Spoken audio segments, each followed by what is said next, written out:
Pecinta sepak bola Indonesia, kali ini kakak akan memberikan berita-berita terupdate dan menarik seputar sepak bola nasional untuk kalian semua. Selamat menyaksikan!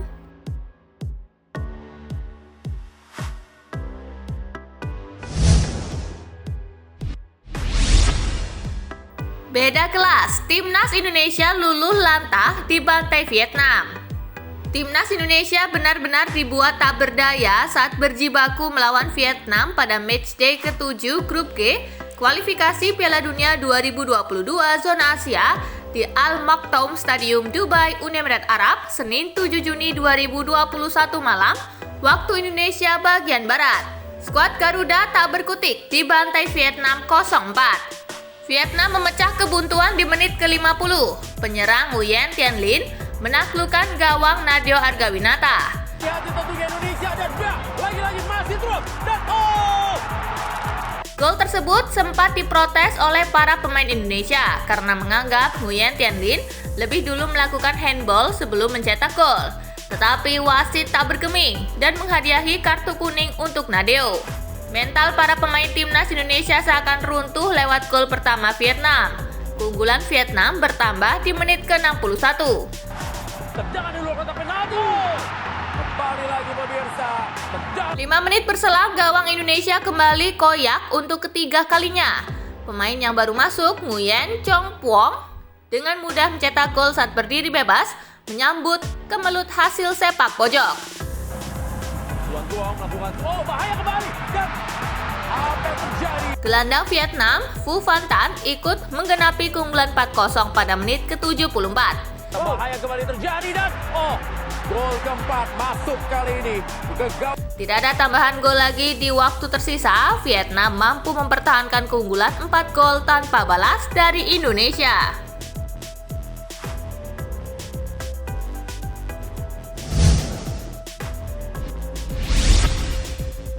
Timnas Indonesia dihajar Vietnam 0-4, Sinteyong salahkan wasit.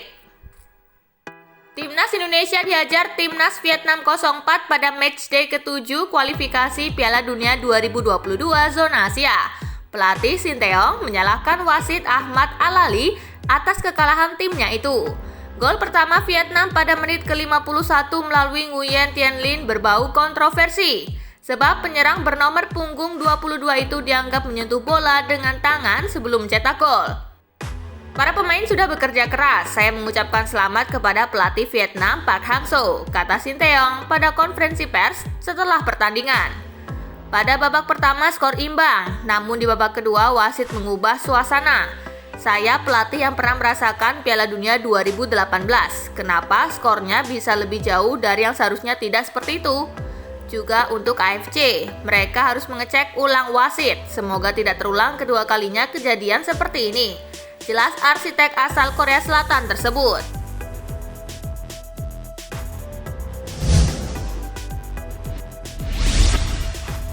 Timnas Indonesia disebut main kasar lawan Vietnam. Timnas Indonesia disebut bermain keras cenderung kasar ketika kalah 0-4 dari Timnas Vietnam.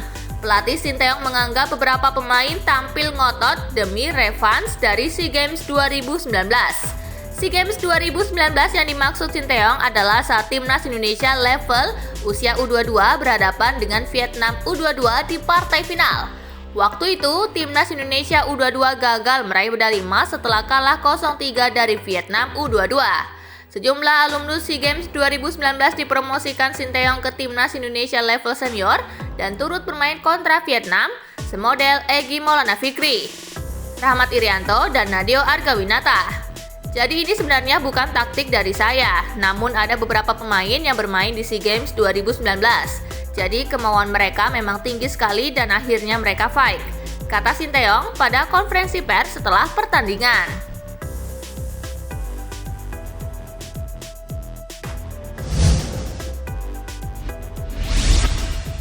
Park Hang-seo senang Vietnam bantai Indonesia. Pelatih Timnas Vietnam Park Hang-seo mengaku senang dengan kemenangan telak 4-0 atas Timnas Indonesia di kualifikasi Piala Dunia 2022 Selasa 8 Juni dini hari waktu Indonesia bagian Barat. Vietnam tampil impresif di laga ini. Golden Star mendominasi permainan sejak babak pertama dimulai dan akhirnya bisa memenangi pertandingan dengan skor meyakinkan. Kami semua sangat senang bisa mengalahkan Indonesia. Konsentrasi tim begitu baik di babak kedua. Kami punya 2 laga lagi melawan Malaysia dan Uni Emirat Arab, dengan satu diantaranya harus menang. Ujar Park Hang-seo selesai laga seperti dikutip dari The Tau 247.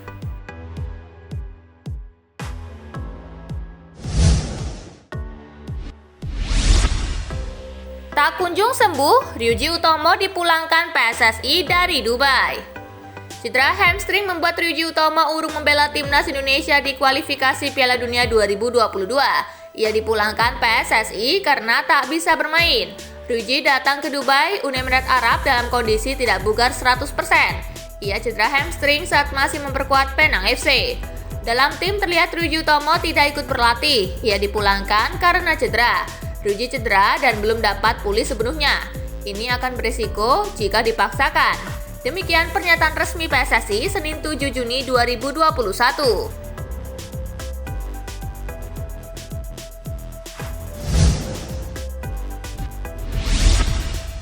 Hadapi Persikabo 1973 akhir pekan ini, fisik skuad Persib sudah siap. Fisik para pemain Persib Bandung dipastikan sudah cukup siap saat beruji coba lawan Persikabo 1973 yang rencananya digelar akhir pekan ini di Stadion Gelora Bandung Lautan Api, Kota Bandung. Terlebih setiap pekan semua kondisi fisik pemain diakui pelatih fisik Persib, Yaya Sunarya, secara bertahap terus mengalami peningkatan secara signifikan. Namun secara presentase Yaya belum bisa memastikan secara spesifik sudah berapa persen kondisi fisik para pemain Persib Bandung setelah selama 2 pekan lebih menjalani rutinitas latihan bersama.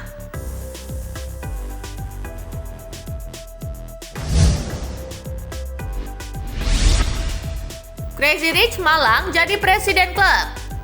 Lewat media sosial, presiden klub Arema FC Gilang Widya Pramana menjanjikan beberapa hal. Crazy Rich Malang itu mau memberikan yang terbaik buat tim Arema FC. Arema FC resmi menunjukkan Crazy Rich asal Malang Gilang Widya Pramana sebagai presiden klub. Itu dilakukan setelah manajemen dan direksi melakukan pembahasan mengenai posisi presiden Arema FC.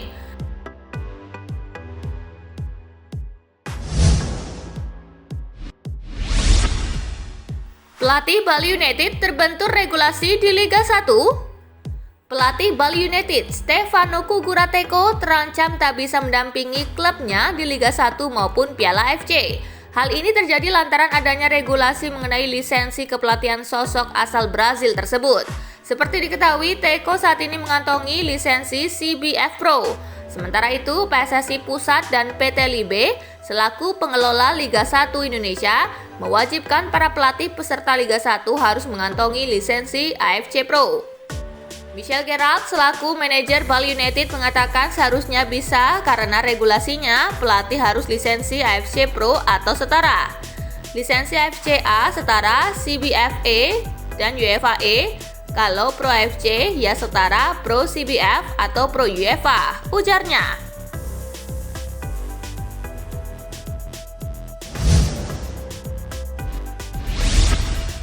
Nah itulah tadi gengs, berita-berita menarik dan terupdate seputar sepak bola nasional. Simak terus ya berita-berita menarik lainnya dari Spasi Football Indonesia. Sampai jumpa di pembahasan selanjutnya.